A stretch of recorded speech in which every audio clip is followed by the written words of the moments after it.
السلام علیکم۔ میں سیدہ زہرا عابدی آپ کی میزبان آج آپ کو حیدرآباد دکن کے ایک منفرد شہر گولکنڈہ جو کہ قدیم ہے۔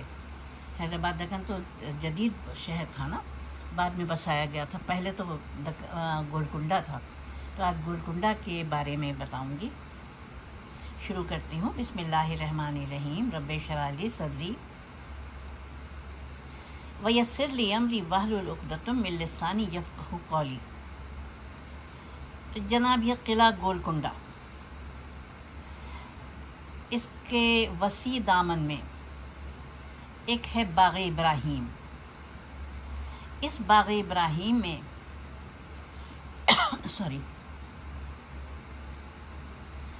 ایرانی آرکیٹیکٹس نے اور ہندوستان کے آرکیٹیکٹس نے مل کے کام کیا تاکہ یہاں کا گولکنڈہ میں جو صدیوں پرانا ثقافتی تعلق ہے اس کا احیاء ہو سکے۔ یہاں 7 گنبد ہیں، یعنی کہاں؟ باغ ابراہیم میں۔ ان 7 گنبدوں میں قطب شاہی خاندان کے فرمانروا جو گزرے ہیں وہ اپنی قبروں میں آرام کر رہے ہیں۔ یہ وہ فرمانروا تھے جنہوں نے دکن پر 200 سال تک حکومت کی اور پھر دنیا کو 4 مینار کا تحفہ بھی دیا اور حیدرآباد شہر کو بسا کے حیدرآباد کا تحفہ بھی دیا۔ ان قطب شاہی گنبدوں میں خوبصورت نقش و نگار ہے اور پچی کاری کا کام کیا ہوا ہے جو آج بھی ماضی کی شان و شوکت کا اظہار ہے۔ ان مزارات میں حیات بخشی بیگم کا مقبرہ مرکزی اہمیت کا حامل ہے۔ ماں صاحب کے نام سے مشہور اس خاتون نے 3 قطب شاہی بادشاہوں کا دور دیکھا اور وہ خود بھی بہت اہم شخصیت تھیں۔ وہ ایک بادشاہ کی بیٹی تھی، ایک حکمراں کی بیوی تھی اور حیدرآباد کے بانی محمد قلی قطب شاہ کی والدہ گرامی تھی۔ اسی مناسبت سے ماں صاحبہ ان کا ٹائٹل بنا اور ان کا مقبرہ سب سے زیادہ شاندار بنایا گیا اور اتنا زیادہ اس پہ توجہ دی گئی کہ یہ سب کی نگاہوں کو اچھا لگتا ہے اور سب لوگ یہاں آتے ہیں، فاتحہ پڑھتے ہیں۔ گولکنڈہ کے اس باغ ابراہیم میں بنائے گئے ان خوبصورت مزارات کی خصوصیت یہ ہے کہ یہ بلند بالا مقام پر بنائے گئے ہیں کہ دور دور سے ان کا نظارہ کیا جا سکتا ہے۔ ان مزارات میں کچھ مزار تو 2 منزلہ ہیں، کچھ 1 منزلہ ہیں اور ان تک پہنچنے کے لیے سیڑھیوں پر چڑھ کر بلندی تک جانا ضرور ہوتا ہے۔ سارے مقبرے اور ان کی کمانیں فصیلیں بالکل متوازن انداز میں ایک ہی طرز پر بنائی گئی ہیں اور ہر عمارت کے وسط میں قبروں کی نشانیاں بنی ہوئی ہیں۔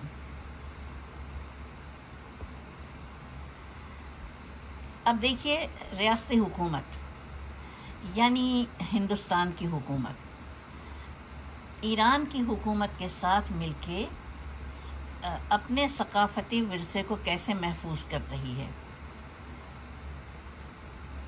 ریاستی حکومت کا کہنا ہے کہ حیات بخشی مسجد اور سرائے کی بھی قدیم حیثیت کو بحال کرنا ضروری ہے۔ ریاستی وزیر، ہندوستان کے ریاستی وزیر سیاحت اور ثقافت ڈاکٹر جے گیتا ریڈی کا کہنا ہے کہ 10 کروڑ روپے کے اس منصوبے کا مقصد اس علاقے کو اتنا خوبصورت اور پرکشش بنا دینا ہے کہ اسے عالمی ثقافتی ورثے کی فہرست میں جگہ حاصل ہو جائے۔ حیدرآباد میں واقع ایرانی قونصل خانہ بھی اس پروجیکٹ میں گہری دلچسپی لے رہا ہے۔ ایرانی حکومت کے سینیٹر فار ہیریٹیج مانومنٹ کے ڈائریکٹر ڈاکٹر خوشنویس نے اس سلسلے میں ریاستی عہدیداروں سے بات چیت کی ہے۔ حیدرآباد میں ایران کے جنرل قونصل حسین راوش کا کہنا ہے کہ ایران پہلی بار ملک سے باہر کسی تہذیبی ورثے کے تحفظ کے لیے کام کرے گا۔ گیتا ریڈی نے بتایا کہ ایرانی ماہرین کی ٹیم بہت جلد حیدرآباد کا دورہ کرے گی تاکہ منصوبے کو حتمی شکل دی جا سکے۔ دیکھیے یہ میں پرانا مضمون سے آپ کو میں بتا رہی ہوں، میں خود سے کچھ بھی وہ نہیں کر رہی ہوں، ہو سکتا ہے یہ سب کچھ ہو چکا ہو کیونکہ میں نے ابھی لیٹسٹ اس میں کوئی ریسرچ نہیں کی ہے، بس مجھے یہ مضمون ملا تو میں نے کہا میں آپ تک پہنچاؤں گی کیونکہ یہ میرا پسندیدہ ترین شعبہ ہے۔ اب ریاستی حکومت میں محکمہ سیاحت کی پرنسپل سیکریٹری چترا رام چندرن نے بی بی سی کو بتایا کہ اس منصوبے کے تحت قطب شاہی گنبدوں کے اطراف ایرانی طرز کے ایک باغ کو بنایا جائے گا جس میں باغیچے ہوں گے، کیاریاں ہوں گی اور جھیل ہوں گی۔ یہ باغ بالکل اصفہان کے باغ کے طرز پر بنایا جائے گا۔ حال ہی میں اصفہان کے دورے سے واپس لوٹی گیتا ریڈی نے بی بی سی کو بتایا کہ وہ اصفہان اور حیدرآباد کی مماثلت کو دیکھ کر حیران رہ گئیں۔ خود ایرانی عہدیدار بھی اس پروجیکٹ سے اتنے متاثر ہوئے کہ انہوں نے بھی اس پروجیکٹ کو اپنے ہاتھ میں لے کر کام کرنے پر آمادگی ظاہر کی۔ اچھا، اب میں آپ کو بتا رہی ہوں کہ کیوں ایرانی اور ہندوستانی اس میں تعمیرات میں کیوں مماثلت ہے۔ کیونکہ یہ جو آئے تھے قطب شاہی خاندان جو آیا تھا ایران سے، یہ ایرانی نژاد لوگ تھے اور وہاں کی سیاسی چپقلش کی وجہ سے انہوں نے ہندوستان حیدرآباد دکن کا رخ کیا۔ اس زمانے میں حیدرآباد دکن تو تھا نہیں، تو گولکنڈہ تھا۔ گولکنڈہ کو انہوں نے اپنے لیے موضوع جانا اور یہاں پہ شاہی پڑاؤ ڈالا، اور یہاں پر شاہی پڑاؤ ڈالنے کے بعد انہوں نے اپنا تمام دامِ درم سخن قدم گولکنڈہ کے اوپر توجہ دی۔ اب ایرانی ماہرین کے یہاں آنے سے ان یادگاروں کی اصل خوبصورتی رونق بحال ہوگی۔ اب دیکھیے جب انہوں نے بنا لیا اس وقت ایران سے کوئی مدد نہیں لی، لیکن جب یہ اپنی تعمیرات کو کافی برس لگا کے بنا چکے تو انہوں نے ایرانی ماہرین کو بلایا۔ ایرانی ماہرین تو دیکھ کے حیران رہ گئے کیونکہ چار مینار وہ امام رضا علیہ السلام کے روضے کی اس پر طرز پہ بنایا گیا ہے، جبکہ دیگر اس میں بھی اصفہان کی تعمیرات کی ڈپلیکیٹ آپ کہہ لیجئے، تصویر نہیں ڈپلیکیٹ، اتنا زیادہ انہوں نے ان کے اوپر وہ تھا، اثر تھا ان کے مزاجوں پر ایرانی تعمیرات کا۔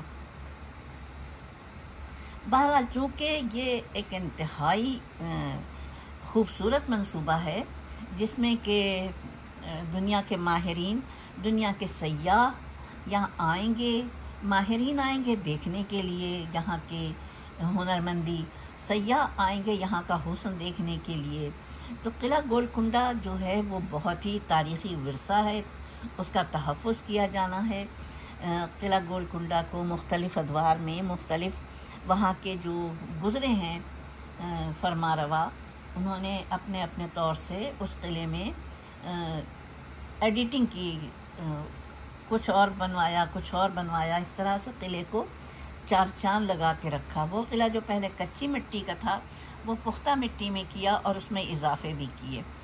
تو یہ تھی جناب آج کی میری پوسٹ، میرا دل چاہ رہا تھا کہ میں آپ سے شیئر کروں، تو مجھے امید ہے کہ بہت بڑی تو نہیں ہے، میں زیادہ بڑی بنا بھی نہیں پاتی ہوں، نہ بناتی ہوں کہ پریشان نہ ہو لوگ پڑھنے کے بعد۔